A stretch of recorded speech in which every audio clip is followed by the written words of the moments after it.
अब क्या, चूंकि आप पॉलिटिक्स को बड़ी अच्छी तरह समझते हैं, ये जो नैब ऑर्डिनेंस आया है, क्या आप समझते हैं कि ये भी कुछ इसी तरह का फैसला है या ये कुछ सोच समझ कर फैसला किया गया? क्योंकि अब तो जिनको इमरान खान साहब सजाएं दिलवाना चाहते थे, अब तो उनकी दरखास्तें आ रही हैं कि जी हमें तो आप इस ऑर्डिनेंस के तहत बरी कर दें, अब तो हमारा केस नहीं बनता। जरदारी साहब 8 अरब रुपए की मशकूक ट्रांजैक्शन केस है, उसमें उन्होंने बरियत की दरखास्त दे दी है और इसी ऑर्डिनेंस के तहत कि अब ऑर्डिनेंस आ गया, अब ये 8 अरब रुपए का केस ही खत्म कर दें। और जरदारी साहब बड़े रिलैक्स नजर आ रहे थे, उस पर फैसला भी महफूज हो गया है।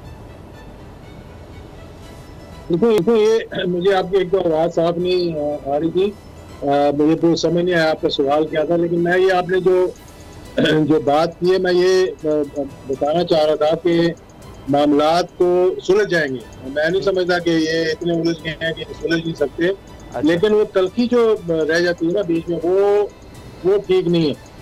आप इमरान खान साहब को आप अगर कहें तो मैं समझता था, पहली बात तो ये कि मैंने ये मियां वाशी साहब को भी बताया था और मौजूदा सूरत हाल में भी है कि 1 पेज कोई नहीं है यहाँ पे। देखिए, मैंने उन्हें ये बताया था कि देखिए जनरल ज़िया-उल-हक शहीद को 7 जर्नैलों को सुपरसीड करके उन्हें बनाया था, लेकिन जब वक्त आया तो इंस्टीट्यूशन ने फैसला करना था तो उन्होंने वही फैसला किया जो उन्होंने फैसला करना था। ये एक चीफ ऑफ आर्मी स्टाफ के साथ नहीं हुआ, ये मुतअद्दिद चीफ ऑफ आर्मी स्टाफ के साथ इस तरह हुआ। जनरल मुशर्रफ को ले लें आप, किसने अपॉइंट किया और फिर क्या हुआ, किस तरह तनाज़ा पैदा हुआ। आप आगे चलकर देख लें कि जनरल बाजवा को जिन्होंने अपॉइंट किया वो ये समझते रहे कि जी अब हमने उनको अगर चौथे नंबर से उठा के लगा दिया है तो ये हमारे एक दूसरे के ताबेदार हो जाएंगे। इंस्टीट्यूशन इंटैक्ट है, इंस्टीट्यूशन जो है वो अपने ठीक है उसके अंदर एक फैसले करने का अधिकार है और कलेक्टिव फैसले होते हैं और यानी जो है ठीक है, यानी सियासी फैसले अपनी जगह, इंस्टीट्यूशन के फैसले एक पूरा एक तरीक़ाकार है, उसी के तहत होते हैं। उसकी अपनी एक जो समझे कि निज़ाम है जिसके तहत इंस्टीट्यूशन वर्क करता है, वो शख्सियात उस पर इतना डिपेंड नहीं करती। बहुत बहुत शुक्रिया एजाज़ुल हक साहब, आपने हमें वक्त दिया, आपकी बड़ी मेहरबानी।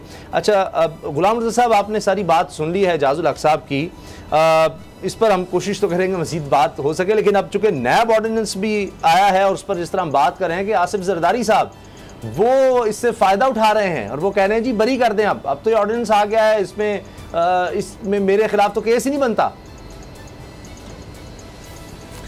देखिए, ये अब तो ऑर्डिनेंस है तो उसका फ़ायदा मैंने पहले भी अर्ज़ किया था, अब भी करते हैं कि तमाम सियासतदान इस बात पे तो मुत्तफ़िक होंगे और ये ऑर्डिनेंस इससे फ़ायदा उठाएंगे।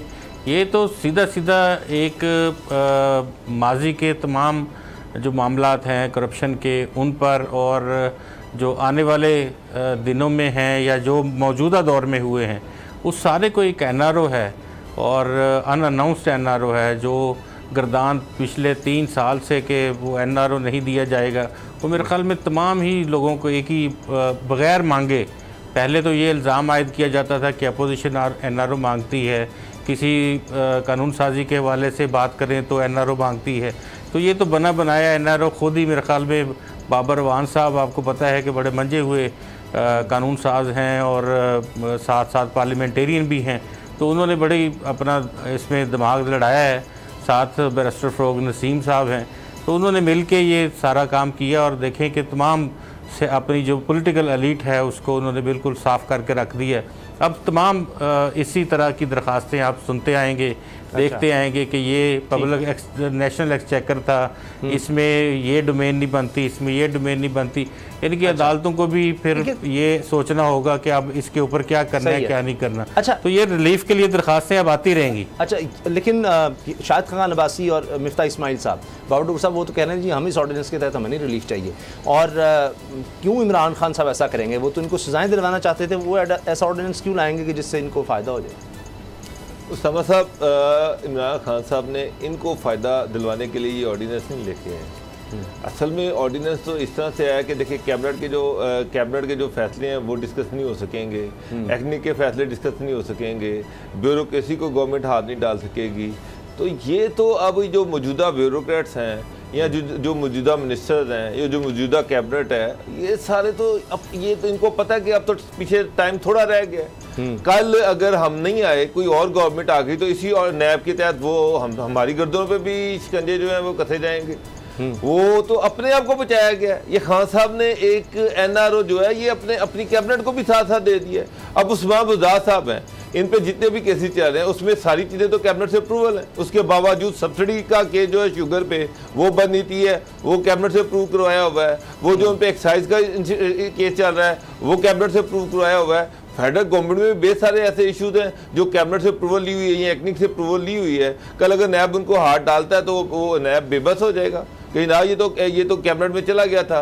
कैबिनेट के हालात ये हैं कि इन सर्कुलेशन जनाब वहाँ से इजाज़तनामे ले लिए जाते हैं, मिनिस्टर को पता ही कोई नहीं होता है। एक छोटी सी समरी तैयार की जाती है और जनाब उस पर सबके साइन ले लिए जाते हैं और ये सर्कुलेशन ये कह दिया जाता है जी कैबिनेट की अप्रूवल हो गई है। इस तरह तो कैबिनेट के डिसीजन लिए जा रहे हैं कि और उसके बाद नैब जो है वो उनको देख ही नहीं सकेगा और ये जितने भी फैसले हुए हैं वो सारे नैब जनाब बेबस हो जाएगा, बेख्तियार हो जाएगा। उसके काबीना के फैसलों की बात की, ये जो DGISI का मामला ये भी काबीना में डिस्कस हो रहा है, उनकी भी कोई उसमें होगी? ये सिर्फ पहली बात है DGISI की अपॉइंटमेंट का काबीना से कुछ लेना देना नहीं है। एक चीज़ को क्लियर कर लें सर, वहाँ तो पार्लियामेंट पार्टी में डिस्कस हो रहा है। सुन लें, मैं आपको वो सारी कहानी सुना देता हूँ।